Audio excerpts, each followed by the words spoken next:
અમારા મનનો ભાવ અલગ છે.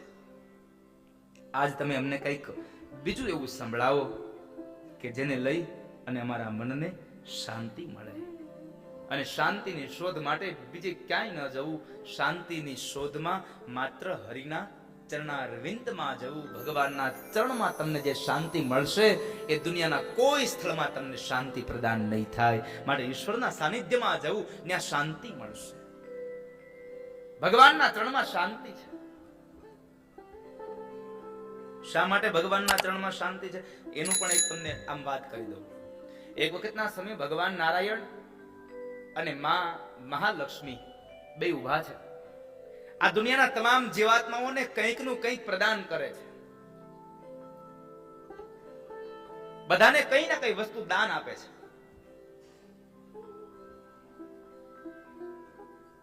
બહુ લાંબી લાઈન છે અને એમાં ભગવાન નારાયણના હાથમાંથી એક વસ્તુ નીચે પડી ગઈ. આવનારા માણસો કોઈ જોવે ન જોવે ત્યાર પહેલા ભગવાન નારાયણે એના પર પગ રાખી દીધો. ભગવાન વિષ્ણુએ એ જે વસ્તુ હાથમાંથી પડી ગઈ એના ઉપર પગ રાખી દીધો. લક્ષ્મીજી જોઈ ગયા. અને બેનોનો સ્વભાવ હોય કે જે વસ્તુ આમ આમ કઈ ગુપ્ત હોય ને એને જાણવા પેલા પ્રયત્નો કરે. આ એનો પેલો સ્વભાવ.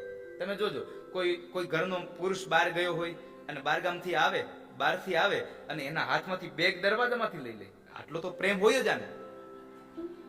હા, એના હાથમાંથી બેગ એના હાથમાંથી પેલા લઈ લે કે એને અત્યાર સુધી ઉપાડી છે, હવે હું ઉપાડી લઉં. પણ પાણીનો ગ્લાસ પછી આવે, પેલા બેગમાં જોવા લાવ્યા છે હું. જાણવાની મહેચ્છાઓ બહુ હોય.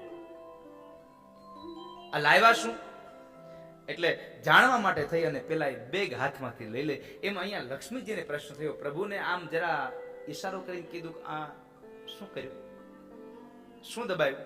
ભગવાન કહે છે, લક્ષ્મીજી થોડી વાર શાંત રહો. પણ બેનોનો સ્વભાવ ઘડીક તો માન થાય. અને 2-5 વ્યક્તિઓ ગયા એટલે ફરી પાછું લક્ષ્મીજીએ પ્રશ્ન કર્યો, પ્રભુ કયો તો ખરા આમાં શું દબાયું? લક્ષ્મીજી શાંત રહ્યો, થોડીક વાર રાહ જુઓ. થોડી વાર કરતા કરતા બધા લોકોને આમ આમ ભગવાન જે કઈ દાન દેવા બેઠા હતા બધી વસ્તુ દાનમાં દેવાઈ ગઈ. એટલે બધા લોકો જતા રહ્યા. હજી ભગવાન કઈ બોલે ન બોલે ત્યાર પહેલા લક્ષ્મીજી કીધું, હવે તો કયો બધા આવી ગયા. ભગવાને પગ ઉપાડીને જરા હાથમાં લઈને કીધું, આ લક્ષ્મીજી આ હતું. આ શું શાંતિ? હા, સારું થયું લક્ષ્મી, આ શાંતિ મારા હાથમાંથી પડી ગયા અને મારા પગ નીચે દબાવાઈ ગયા. સમયાંતરે જો આ દાનમાં દેવાઈ ગયા હોત ને તો કોઈ લોકો મારા મંદિરમાં હામુય નો જોવા આવત, મારા મંદિર નો બંધાવત. એટલે સાચી શાંતિ ભગવતીના ચરણારવિંદમાં છે. સાચી ગતિ ભગવાનના શરણમાં છે. એટલે કહેવું, ગતિસ્ત્વમ ગતિસ્ત્વમ ત્વમેકા ભવાની. ગતિસ્ત્વમ ગતિસ્ત્વમ ત્વમેકા ભવાની. હે મહાભાગ્યશાળી, અમારા મનને શાંતિ આપે એવી કથા કરો. જે કથાને સાંભળવાથી રિદ્ધિ ને સિદ્ધિ હોતે મળવા જોઈએ પાછા. અને આપણો આ પેલો પ્રશ્ન, ભગવાન પાસે જઈએ આપણને શું મળશે, આપણને શું પ્રાપ્ત થશે? જો આપણને આ કથામાંથી કઈ ન મળતું હોય તો આપણે કોઈ દિવસ કથામાં આવીએ નહીં એ નક્કી છે. ભગવાનની કથા તો બહુ દૂર છે. ભગવાનની કથા તો બહુ દૂર છે. ઘરમાં ભગવાનના મંદિરમાં આપણે દીવો ન કરીએ. તમે જુઓ, દીવો કરીએ કે પગે લાગીએ, આમ 2 હાથ જોડ્યા અને આંખો બંધ થાય એટલે તરત જ રેકોર્ડિંગ ચાલુ થઈ જાય. મને આપજો, મને તે આપજો, મને આપજો, મને આપ્યું, હવે મારા દીકરાને આપજો. ભગવાન અંદરથી કે એલા તારા હાટું તો તે માંગ્યું, હવે બીજાનું તો બંધ કર. તારી પેલા ઈ આવીને ગયો. એટલે માણસ માગ્યા વગર ન રહે. એટલે માગવાનું તો બંધ થાય નહીં. આપણે પણ આ ગ્રંથની અંદર શું મળે, આ કથાને સાંભળવાથી શું પ્રાપ્ત થાય, એની આપણી અંદર પ્રશ્ન હોય છે. એક વાત ચોક્કસપણે કહું કે શ્રીમદ દેવી ભાગવતનો ગ્રંથ મહાગ્રંથ છે, મહાપુરાણ 5મો લખાયેલો ગ્રંથ છે. અને એમ કહે છે 18 પુરાણોમાંથી શ્રીમદ દેવી ભાગવત 5મ ગ્રંથ છે. અને એ 5મો ગ્રંથ ભગવાન બાદરાયણ એમ કહે છે, બાદરાયણ તો એમ કહે છે કે આ ગ્રંથને સાંભળવાથી ભુક્તિ, મુક્તિ, રિદ્ધિ, સિદ્ધિ બધું મળશે. પણ હું ચોક્કસપણે એટલું કહીશ, આ કથાને સાંભળવાથી કોઈ માણસને ભુક્તિ મળે, મુક્તિ મળે, રિદ્ધિ મળે, સિદ્ધિ મળે, આમાંનું કાંઈ ન મળે તો કાંઈ નહીં, પણ આ 9 દિવસમાં 3 કલાકની કથાને સાંભળી અને જિંદગીભરનો આનંદ જરૂર મળશે સાહેબ. આનંદ તો મળવાનો છે, આનંદની પ્રાપ્તિ થશે. અને અહીંયા આનંદની માત્ર કથાઓની સાથે સાથે જ્યારે જ્યારે આપણે ધૂન કીર્તન આવે ત્યારે નાચી પણ લઈશું. બાપજી, એવી કઈક કથા સંભળાવો કે જેને લઈ અને અમારા મનને પરમ શાંતિની અનુભૂતિ થાય.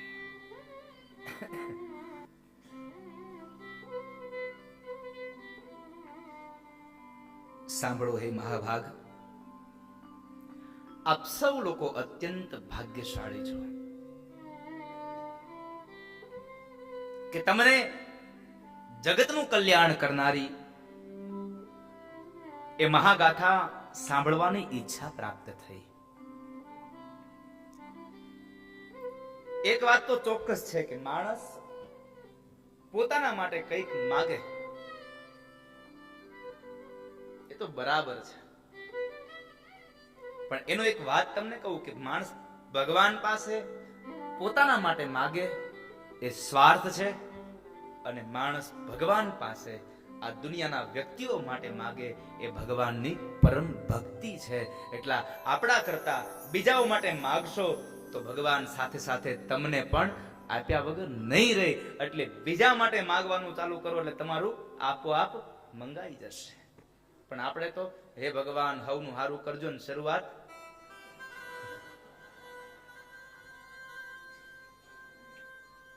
મારાથી કરજો. સુભાષિતમાં એક શ્લોક આવ્યો છે, શતમ વિહાય વક્તવ્ય. 100 કામ પડતા મૂકીને જમી લેવું. આગળનું સાંભળજો, નકર તમે હમણાં કહો દાદાએ કીધું 100 કામ પડતા મૂકો, કથા મૂકો પડતી, હાલો જમી લઈ. શતમ વિહાય ભોક્તવ્યમ સહસ્ત્રમ સ્નાન માચરે.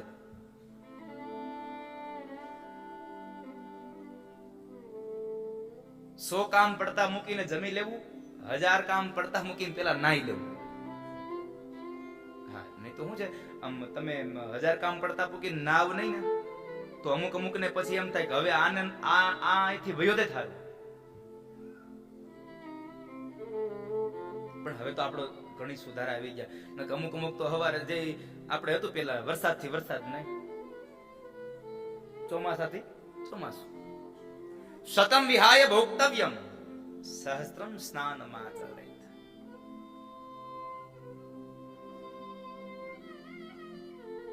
સો કામ પડતા મૂકીને જમી લેવું, 1000 કામ પડતા મૂકી નાઈ લેવું, 1,00,000 કામ પડતા મૂકી દાન દેવું. આપણામાં એક સમય હતો કે જ્યારે કોઈ ભિક્ષાવૃત્તિ કરવા આવ્યા હોય ને તો હાથમાં ગમે તેવું કામ હોય એ કામ છોડી દઈ સાડીના છેડે હાથ લૂછી અને આપણે એમને દાન આપતા. 1,00,000 કામ પડતા મૂકીને દાન દેવું. પણ આ બધાય કરતા ઊંચું છે, કોટિમ ત્યક્ત્વા હરિમ ભજે. કરોડો કામ પડતા મૂકી અને પેલા હરિને ભજી લેવા, પેલા ભગવાનને ભજવા. કોટિમ ત્યક્ત્વા હરિમ ભજે, ભગવાનને ભજવા. એટલે આપ સૌ લોકો થોડીક વાર, આજે આવતીકાલથી આજનો સમય તમારા હિસાબથી ચાલ્યો. તમે એમ કીધું કે દાદા અમારે વાં છે BAPS ના મંદિરથી, સ્વામિનારાયણ મંદિરથી અમારે પોથયાત્રા કરવી છે, વાજતે ગાજતે આવવું છે. કઈ વાંધો નહીં, તમારી ઈચ્છા, તમને મોજ આવે. પોથયાત્રા કરી અને આવ્યા, અમારે સ્વાગત ગીત કરવું છે, તમારી ઈચ્છા. દીપ પ્રગટ્ય કર્યું અને ત્યારબાદ કથાનો પ્રારંભ કર્યો. એટલે આજે મારો કહેવાનો ભાવાર્થ કે આજે તમે જેમ કર્યું ને, તમે જેમ કીધું એમ મેં કર્યું. ભગવાન બાદરાયણ એમ કહે છે કે શ્રીમદ દેવી ભાગવત ગ્રંથ એવો છે કે તમામ પુરાણોમાં એ શિરોમણી છે, મહત્વનો ગ્રંથ છે, જેની અંદર માં ભગવતીની આરાધના કરે છે. તેની મહાનતા સામે અન્ય પુરાણો, તીર્થો અને વ્રતોની કોઈ ગણના નથી. 12 મહિનાની અંદર આવનારા તમામ વ્રતોની તમે ઉપાસના કરો, ઉપવાસ કરો, ઉપાસના કરો, અને 12 મહિનાનું જે કઈ વ્રતનું ફળ મળે એ ફળ તમને 9 દિવસની આ દેવી ભાગવત કથા સાંભળવાથી 12 મહિનાના વ્રતોનું પુણ્ય તમને આપોઆપ મળી જાય છે. આ ભારત વર્ષના તમામ તીર્થોમાં તમે જાઓ અને તમને તીર્થમાં જઈ જે પુણ્ય પ્રાપ્ત થાય છે એ તીર્થના પુણ્યની પ્રાપ્તિ પણ તમને શ્રીમદ દેવી ભાગવત કથા સાંભળવાથી મળે છે. કારણ તીર્થોમાં દેવતાઓના દર્શન કરવા માટે આપણે જવું પડે, પણ ભગવાન બાદરાયણ એમ કહે છે કે જે જગ્યાએ શ્રીમદ દેવી ભાગવતની કથા ચાલે ત્યાં ભારત વર્ષના તમામ તીર્થના દેવતાઓ આવી અને કોઈના કોઈ રૂપે બિરાજમાન થઈ જાય છે. એટલે આ પવિત્ર ઘાટ બની જાય છે, પાવન ધરા બને છે, આ પાવન ધરતી બને છે. એટલે તમારે અન્ય તીર્થોમાં જવાની જરૂર નથી. આ શ્રીમદ દેવી ભાગવતનો આ મહામંડપ એ જ તીર્થોથી ભરેલો મંડપ છે. અન્ય પુરાણોને સાંભળો અને જે પુણ્ય મળે એ પુણ્ય માત્ર એક શ્રીમદ દેવી ભાગવતની કથાને સાંભળવાથી મળે છે. તમને એક મનમાં પ્રશ્ન થશે, અને મને આ પ્રશ્ન મને બહુ વખત થયો છે કે કોઈ ભાગવત કથા વક્ત વર્ણન કરવા આવે તો એ ભાગવત કથાના વક્તા એમ કહે કે બધા પુરાણોમાં શ્રેષ્ઠ જો કોઈ હોય તો શ્રીમદ ભાગવત છે. કોઈ રામચરિત માનસ કથા કરવા આવે તો એમ કહે કે તમામ ગ્રંથોની અંદર જો કોઈ શિરોમણી હોય તો રામચરિત માનસ છે.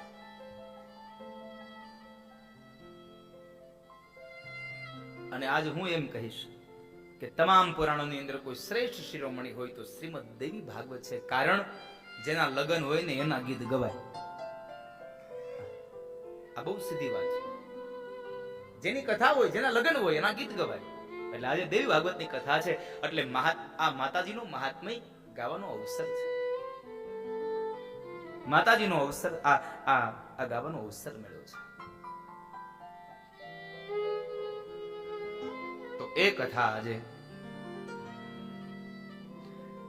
ભગવાન બાદરાયણના એ શિષ્ય સૂત મહાપુરાણ એમ કહે છે કે જે માણસ શ્રીમદ દેવી ભાગવતની કથાને સાંભળે એના પાપ રૂપી વનો બધા જ બળીને ભસ્મ થાય છે. પાપ રૂપી જે જથ્થો છે એ બળીને ભસ્મ થાય છે. જેના ભાગ્યમાં હોય એને આ શ્રીમદ દેવી ભાગવતની કથા સાંભળવા મળે.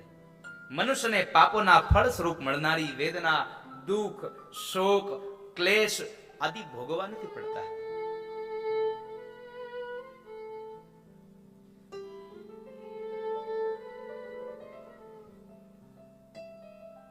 શ્રીમદ દેવી ભાગવતની કથાને સાંભળવા માત્રથી માણસના મૃત્યુનો ભય છૂટી જાય છે. બહુ મોટામાં મોટો પ્રશ્ન, આ ભાગવતને સાંભળવાથી શું મળે? આ દેવીના ગ્રંથને સાંભળવાથી શું મળે? આનો મૂળ લાભ શું? અને ભગવાન બોલ્યા છે શ્રીમદ ભાગવતમાં પણ કહ્યું અને શ્રીમદ દેવી ભાગવતમાં પણ કહ્યું કે જે માણસ દેવી ભાગવતની કથા સાંભળે એ માણસને મૃત્યુનો ભય છૂટી જાય છે. મારા શબ્દો પર બહુ ધ્યાન આપજો, નહીતર નહીં સમજાય. જે માણસ દેવી ભાગવતની કથાને સાંભળે એના મૃત્યુનો ભય છૂટી જાય છે. મૃત્યુ નથી છૂટતું. કોઈ પણ ગ્રંથને સાંભળશો તો મૃત્યુ નહીં છૂટે. મૃત્યુ તો આવવાનું જ, કારણ કે પરીક્ષિત રાજાએ 7 દિવસની કથા સાંભળી છતાં પણ મૃત્યુ આવ્યું, એમાં કોઈ પણ પ્રકારનો સંદેહ નથી. તો આપણે તો શું વિષાદ છે એની પાસે. એટલે આપણું મૃત્યુ તો આવવાનું જ, પણ એકમાત્ર ફાયદો છે કે મૃત્યુનો જે ભય છે ને ભયમાંથી આપણે છૂટી જશું. એટલે ભગવાન બાદરાયણ બોલ્યા છે, શ્રીમદ ભાગવતની દેવી ભાગવતની કથા સાંભળવાથી ભગવતીમાં આપણું મન લાગી જાય છે. હરિશ્ચિતમ સમાશ્રયે, આપણું મન એમાં લાગે છે. અને એ મન લાગવાથી એકમાત્ર ફાયદો એ થાય છે કે આપણું મન લાગવાથી આપણને મૃત્યુનો ભય છૂટી જાય. કાલ વ્યાલ મુખ ગ્રાસ ત્રાસ નિર્ણાશ હે તવે. કાલ વ્યાલ મુખ ગ્રાસ, જ્યારે કાળ આપણો કોળિયો કરતું હોય, આપણને લેવા માટે આવતું હોય, ત્યારે જે વેદનાઓ થતી હોય ને, એ વેદનાઓમાંથી આપણને મુક્તિ મળી જાય છે. એનો ભય ન સતાવે, એમાંથી મુક્તિ મળે. એટલા માટે લખ્યું કે તમને વેદના રૂપે જે દુઃખ થાય છે, એ દુઃખમાંથી પણ મુક્તિ અપાવવા માટેનો કોઈ જો શ્રેષ્ઠ ઉપાય હોય તો એ છે શ્રીમદ દેવી ભાગવત. જેમ સૂર્યનો ઉદય થવાથી અંધકાર નાશ પામે, તે જ પ્રમાણે દેવી ભાગવત પુરાણ સાંભળવાથી અજ્ઞાન, ચિંતા, આદિ, વ્યાધિ, કષ્ટ, વિઘ્ન અને ઉપાધિ નાશ પામે છે. શ્રીમદ દેવી ભાગવતની કથા સાંભળવાથી આદિ વ્યાધિમાંથી આપણને મુક્તિ મળે છે, ભુક્તિને મુક્તિ મળે છે. કારણ કે શ્રીમદ ભાગવત મહાપુરાણ, શ્રીમદ દેવી ભાગવત મહાપુરાણ આ સ્વયં ભગવાનના મુખારવિંદમાંથી નીકળ્યું છે. ભારત વર્ષમાં 2 ગંગાઓ વહે છે. એક ભાગીરથી ગંગા અને એક ભાગવતી ગંગા. 2 ગંગાઓ વહે છે.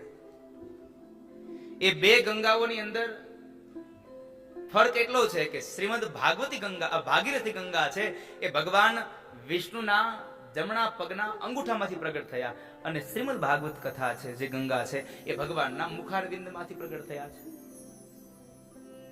તફાવત એટલો છે, પેલી ગંગામાં તમે નાવા જાવ કાશીમાં, હરિદ્વારમાં, તો તમને મુક્તિ મળે.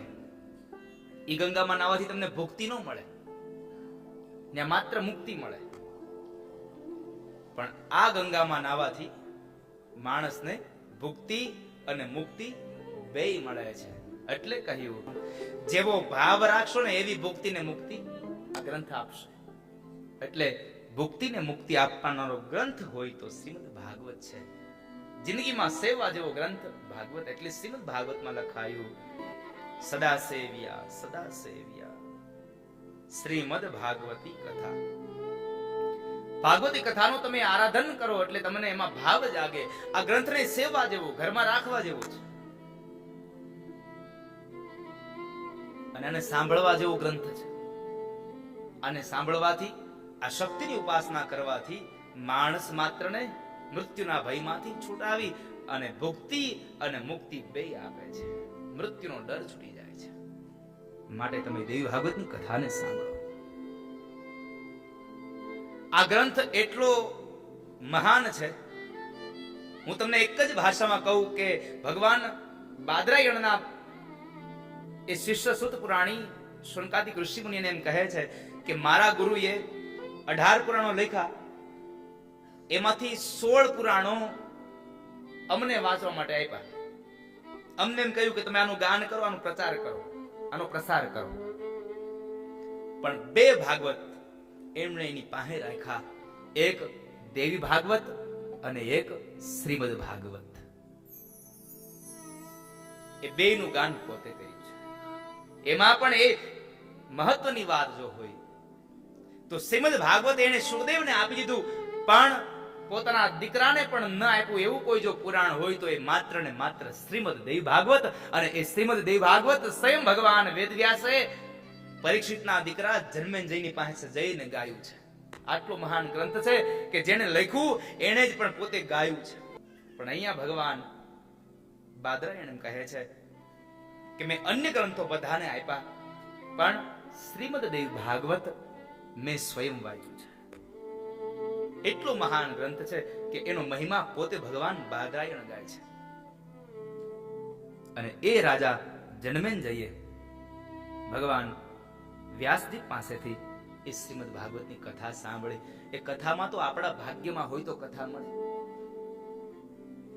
આપણા ભાગ્યમાં હોય તો રસ પ્રવાહ મળે.